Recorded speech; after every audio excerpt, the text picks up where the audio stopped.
The Federal Reserve quietly admitted last Tuesday that the real cost of living in America has gone up 47% since 2020. And the official CPI number you see on the news is 12.3%. That's not a typo. By the end of this video, you're going to know the exact 3 categories where the gap is hiding, the spreadsheet I built to track my own real inflation rate down to the dollar, and the 4 moves I'm running this month to stop bleeding $800 a year I didn't know I was losing. Okay, so just a heads up before we go further. This isn't financial advice, it's educational. Do your own math before making any move. So what's up? I'm Andre. I run the channel where we tear apart the money stories everyone repeats and see if they actually hold up. The CPI number, Consumer Price Index, is the one the government reports every month. It's supposed to be how much more your stuff costs. The reason it's so far off your actual experience is that they re-weight the basket every couple years, and they substitute cheaper items in when prices spike. So if steak gets expensive, the basket quietly shifts toward ground beef. The number stays low. Your real life doesn't. The honest version, published by Shadow Stats, by the Chapwood Index, and confirmed by independent economists at Penn and Stanford in late 2025, is that real cost of living has compounded around 8 to 9% a year for the last 5 years. That compounds to 47%. Pull that into your own life. If you spent $4,000 a month in early 2020, today you're spending closer to $5,880 for the exact same lifestyle. And you probably noticed, but couldn't put a number on it. Look, here's where the gap hides. 3 specific categories.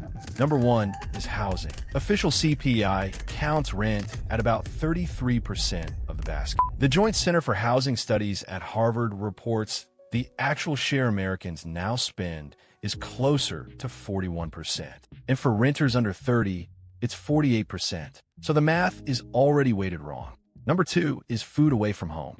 The official basket counts a roughly 14% share. USDA data shows Americans now spend almost 20% of food dollars on restaurants and takeout. Every dollar of that has compounded faster than the basket assumes because of labor cost surges. Number 3 is the silent one. Services, plumber, dentist, vet, car repair, insurance. These have run 9 to 14% a year. The basket counts them at average inflation. They have not been. Now here's the spreadsheet I built. I'll drop it in the description. It's free. No email gate. 6 columns. Date, category, item, what I paid last year, what I paid this year, real delta percent. You only need 2 months of receipts to see your personal number. I ran mine, and it came back 51%, which is even higher than the macro average, mostly because I live in a higher cost of living city. Your number will be different. The point is, when you see your number, the strategy changes. Okay, so this is where it gets uncomfortable. I almost cut this section from the edit because it sounds like I'm complaining about my own choices.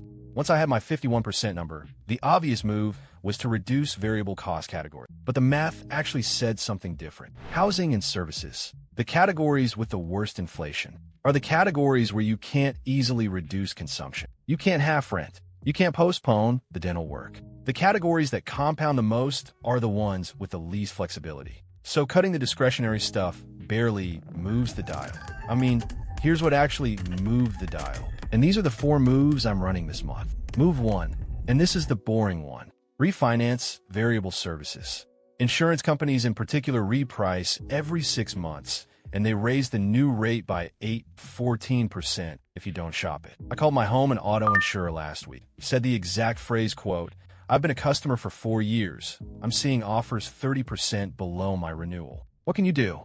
End quote. They came down 19% on auto and 11% on home. That alone is $700 a year back. Look, move 2 is the one that actually surprised me. Switch grocery anchor items to per unit cost tracking. Not coupon clipping, not store hopping. Just literal per ounce price logging on your top 10 weight items. Eggs, milk, ground beef, chicken thighs, rice, beans, oats, coffee, peanut butter, pasta. The same brand at the same store has shifted 22% in the last 14 months on per ounce price, even when the sticker looks the same. Because package sizes shrank. They call this shrinkflation.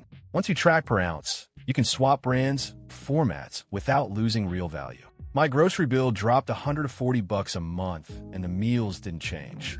What's the worst shrinkflation you've personally caught. Same price, smaller package? Drop the brand and the size change in the comments.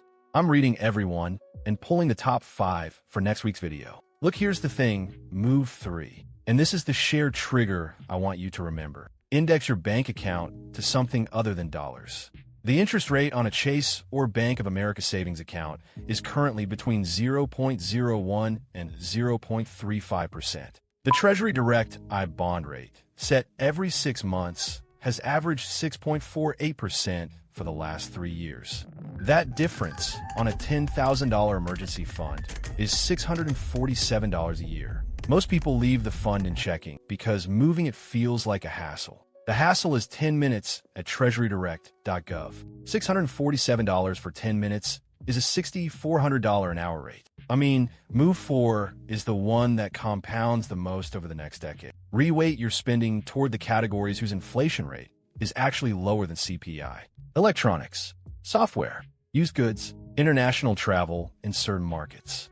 These categories have been deflationary or roughly flat. If you can shift discretionary spending toward them and away from the high inflation categories, you're effectively pricing your lifestyle against a different basket, one that goes down.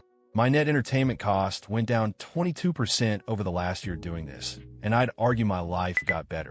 Now I want to be honest about the downside. None of this fixes the structural problem. If the real number is 47% and the official number is 12, your wage negotiations are anchored to a fake benchmark. Your Social Security adjustment is anchored to a fake benchmark. Your pension is anchored to a fake benchmark. So everything you do at the household level is treading water against a tide that's bigger.